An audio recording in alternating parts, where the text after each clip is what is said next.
Alrighty, good afternoon guys and gals. Here we are working on the 2005 Cadillac STS. Doing strut tower bushings. We're going to do tie rods, sway bar lengths. Wanted to do sway bar mounting bushings. Unfortunately, when I ordered them on Rock Auto, it didn't show anything of like single, plural, nothing. So I ordered one, being $30 for OEAC Delco, and I only got one. Figures. So that's not going to be done today, and looking at it, it looks like that would be an absolute B anyway. So, because of where it's located, which it's right here, it looks like it's going to be on top of the subframe. I haven't gotten under there yet. Take a peek, but it doesn't look so terribly pleasant. So, and I don't see it. If I remember correctly, it's pretty much underneath the radiator. But, well, it couldn't be like the Honda where I just put it on some ramps and crawled underneath it and mum's the word and new bushings are installed. But, oh. Good luck, Chuck. I'll be returning that bushing. If that bushing's rattling, we've got other issues, I guess. Oh, because it is... It's this bar right here. And you can see one of the bushings right there. Basically, next time the engine's out, whenever that is that's going to be a project. So... Not for right now, though. So, yeah, we'll return that bushing, unfortunately. Hopefully that's still good and not the cause of our rattling. I have new sway, like I said, that new sway bar lengths. So hopefully that's our problem, or the strut tower bushings. Oh. Can't let all the fluid in the ears get back to normal, I tell you. But supposedly the strut tower bushing, according to Rock Auto, so... I'll have to flash, maybe you can see it a little better, not really. KYB, so they're halfway decent. So, that's just... I think there are only a couple options if I remember correctly, so... Let's hope. But, we get to pull all sorts of bolts. 5 of them. Now that I see that one down here. The sensor for the magnetic ride. I'm not replacing the magnetic ride struts. We're just replacing the bushing, although you can see it is starting to weep. It has been like that since I bought it last year, and it has not given me any issues. So, ball joints are tight. The only slop I have is in the passenger side inner tie rod. And this does not have the variable dampening steering, or whatever, variable effort steering is what they call it. So it does have inner tie rods. Apparently if you have the variable effort steering, you don't have inner tie rods, which is quite interesting. So, is that a boot or is that the actual tie rod?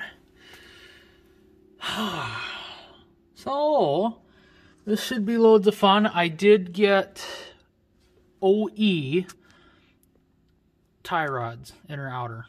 And all I got so far is the outers. I'm waiting on the inners to come yet today.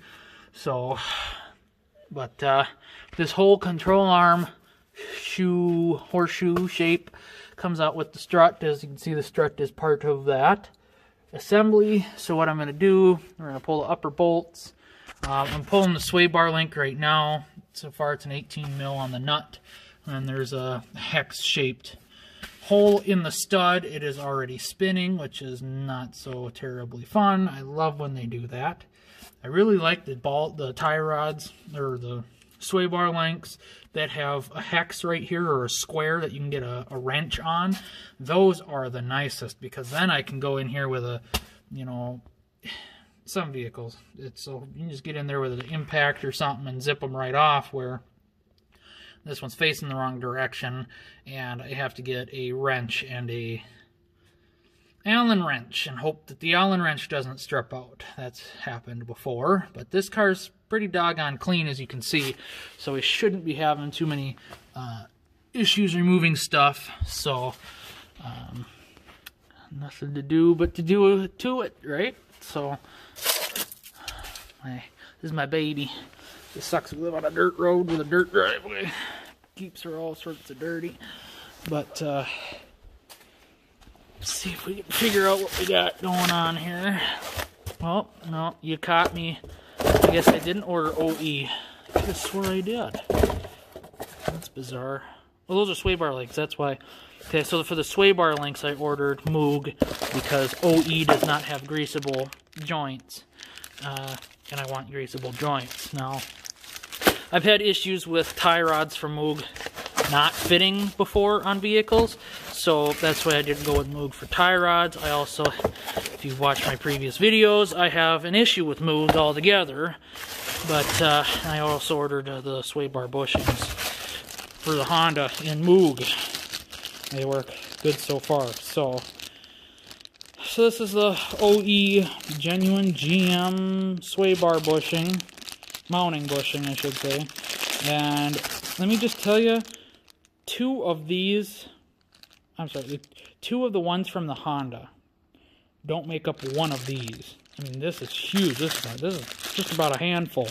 And the ones from the Honda, you can fit both of them in your hand all day. So, kind of interesting how that's quite a bit bigger. But 30 bucks, semi-see it, semi-not. I'd say 20 bucks, $23 tops, not 30. But it is what it is, piece of rubber. But, so, greasable sway bar links, I think that's acceptable. We'll see how long they last. I have not checked these for any play, but we will once they're off. And hopefully we can figure out what the knocking is. It's more on the passenger side. It's more of when you have a passenger in the passenger seat, the car starts knocking more over bumps, considerably more. So it could be a sway bar link, or it could be, strut bushing, I suppose. But hopefully not a sway bar mounting bushing, because that's royally going to suck otherwise. That was when the engine was out, it should have been done. But that would have been an extra 60 bucks, and I was doing it on pinching pennies as is, doing the engine swap. So, yeah. So, magnetic ride's working just fine. So, once it's not, then I will replace the front struts, or once they start leaking relentlessly. But for the moment, we're in perfect working order. So, I'm going to get to it here. Is that a nylock? Must be a nylock nut there. So that shouldn't be too big of an issue as long as the ball joint don't start spinning. It does have a hex hole. So I guess we're not totally out. And like I said, I mean, you can see the threads on this guy are still black. So it's not even just barely, it's barely surface rust on the nuts. So we're in really good shape. So we shouldn't have any issues. We won't have any issues, right? So, and at some point I'll get some caliper paint and we'll paint up this stuff and make it look brand new, because you can see this behind the wheel and seeing nice shiny silver there is all fine and dandy, but here you just see rusty, especially on the brand new well, not brand new, the reman calipers I got for the rear. Let's see the problem. Ray Bestos calipers with Ray Bestos pads. So that's just lovely, right? So that's going to be the project. It shouldn't take much, though. So, yeah. And I guess overall update, we're going to be hopefully calling the dealership. I mean, we're just going to call them anyway, but call them, get a quote. How much it's going to cost for an alignment. And I'm going to price compare, obviously. But I need to have this new tire size programmed into the car. I need TPMS programmed, and I would like to do any updates that the computer systems need. From what I read online, the magnetic ride settings, they're in a really bad spot. You have to stop the car completely in order to activate them, and you should be able to change them on the fly. And from what I read, there was an update somewhere along the way. I don't know if it's for the 07 and up or if it's for the older cars as well. But you should be able to have them right in the menu and accessible in the bottom right corner or something like that. So we're going to see what all updates are available. But I figure, and I'm going to put the old seats back in just for now, because we're going to see then, while they're in there and they got a computer hooked up, this is all if everything's cheap enough. You know, I'm not paying $600 to hook a computer up or something and do updates. But, you know, when I had the radio program, it was $100, and you know, while they're in there and they got the computer hooked up, you're already paying that $100 for them to hook the computer up. That's just generic. If you have a check engine light, it's $100 to look at it. So $100, you know, if I get an alignment for $80 or $75 from them, that'd be great. Four-wheel alignment, hopefully. But then we'll also, you know, while they're in there doing updates, or if they're asking me if there are updates, I don't know. If it's just $100 on top, and then they can go in there, and this is the whole thing. I don't know what they're going to charge. If they're going to charge independently for everything they do, or if they're going to, well, we got the computer hooked up, let's get this, and this sorted out. So that's what I'm getting at. Look at the HVAC controls or the codes for the module for the seats, because I have neither cooling nor ventilated. Yes, I know. I don't have ventilated or heated seat function on either side. The rear does have heated seats, but for some reason the fronts are not working. So I will be asking them if they can just pop in there and see, is the module bad, what's going on, what kind of code there might be in that system, because these seats do not have the ventilated function. Those ones do. So those ones will be going back in, because if there's a possibility it just needs a module, I slap one in, and I got ventilated and heated seats again, that'd be great. Heated steering wheel works fine. So yeah, you know, just something simple, I'm hoping. Otherwise might get expensive at the dealership, I'm sure. But yeah, so like I said, I'm gonna get to it. I will keep you guys apprised of, I'll be going for a small test drive once I get everything done. And I thought I had tie rods. I guess I don't. Those will be coming today. So I'm waiting on FedEx yet, but stay tuned for the updates. Thanks for watching.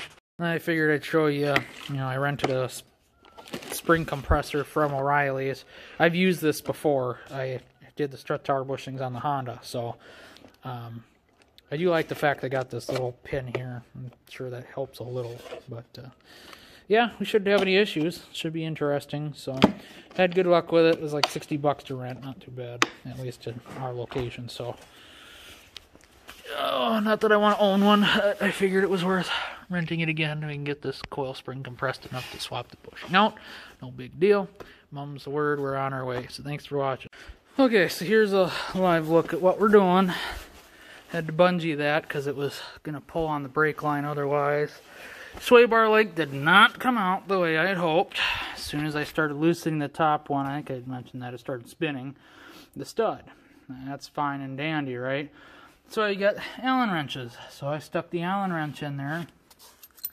And it's not going to be easy to see on camera, but it dang near wanted to snap this Allen wrench. It also twisted the head. I don't know if you... That's going to be so hard to see on camera, but that line there is not straight anymore. She wanted to snap that. It was so incredibly hard. The bottom one came right off. Didn't have to use an Allen wrench, nothing. Just put the socket on, went to town. But it does kind of seem like that's seized in there. Maybe, I don't know, maybe it's not. But either way, top one came off like it was cross-threaded the entire way. So I put a pair of pliers on the end, channel locks, or no, vice grip, on the end of it to hold the stud still, because the freaking Allen stripped out. That's why I hate those. If they just had like a square nut back here or something that you could get a wrench on, those are perfect. And I mean perfect. I have not had an issue with those one bit. But the stinking Allen or Torx, Cal, who the frick designs this stuff? They're just an idiot. So, yeah, that was a pain.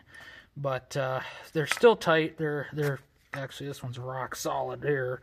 This one's pretty damn solid too. So sway bar links weren't an issue. Maybe they were replaced at one point, but I don't know what the hell happened, because that nut fought all the way to the very, very end, and it was about the same amount of pressure, and it was insane. I mean, I'm using, well, wherever it is, right here, I'm using some freaking torque on that puppy, and she was not having it. So that ball joint came, the stud started spinning with that. It's probably a little on the more flexible side. It's not loose that I can tell. So yeah, not loose. It's just a little on the flexible side instead of stiff. But so I'm sure it won't be too much longer before I have to go in there and do that. And maybe if I have to do ball joints, I'll do front struts too. I don't know. But so I thought it was interesting. These bushings are just in there, and they're springy and just so that's kind of interesting. But I really wanted to show you what the top rubber bushing looked like. She's a little on the smushed side. So I think we might have identified a culprit of our clunk. So I hope it didn't give me a new nut, and that's looking pretty ugly. Pretty ugly, but hopefully the threads are okay yet. So it's going to be interesting to see what it's like underneath this thing. I don't know. It's the where the magnetic ride clips on, the electronic part. So it'll be interesting to see what's underneath that. And take the nut off, obviously, using the spring compressor, which we got to somehow fit in here. Of course, the video I watched, the guy took his to the shop and had somebody change the struts out. It's like, oh, dang it, of course, you know. But we'll make do. We always do. So we just got to take enough tension off of it so the top doesn't go shooting off when we go to do this. But I guess what we'll do is we'll take my paint pen and we'll mark where the spring sits here. Now, I'm surprised there's rubber here. I guess I'm not surprised, but I'm just surprised that I didn't even see that as an option to be replaced, because I would replace it while we're in here, you know. Get the cap off. Although we're not taking the cap off, we're just taking the bushing up on top off. So whatever. I'm going to get to it here because this took way too long, as is, to fight with that stinking nut on that. That just pissed me off. And I don't know what the hell the problem was. It was just tighter and tight. God bless it. But new ones shouldn't be an issue, and hopefully the other side comes apart easier. So, and I got my tie rods. They showed up while I was getting the nut off, of course. So it's like, man, I'm not even ready for this yet. But here's the tie rod, and it says left on it and right on the other one. Got, you know, your lock nut and jam nut or whatever, and the inner tie rod, which is hidden underneath the boot.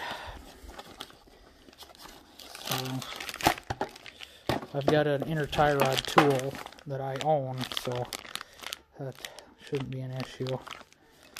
So yeah, it'll be interesting, I guess. I don't know why, but whatever. So yeah, inner outer tie rods, OE. I don't know if this is genuine, because it didn't have the genuine sticker on it, the little sparkly. Genuine. This might just be generic AC Delco, but it'll do the job. It's the main thing. So unfortunately, of course, I got flat spotted tires, so you know that'll probably put some extra stress on some new components, which I don't care for. But I mean, you look at the tread on these guys, and they're just brand new freaking tires. I mean, they're just meaty. Wow, that's nice. That is a nice tire right there. It's even got a nipple right there. Look at that. Or whatever the hell you call them, nubs. That's still got nubs on her. God, that's such a new tire. Just sucks her flat spotted. Damn it. Golly. But I've never heard of these either. Oh, well, they're Falcons. Never mind. I've heard of Falcon. Pro G5 Sport. I was expecting that to be. I was looking at that as one word and going, I've never heard of those. So anyway, yeah, be my first set of falcons, but unfortunately they're heavily flat spotted. So I've done my part with the flat spot savers and up to 50 psi, and I don't know. So yep. Let me get back to it.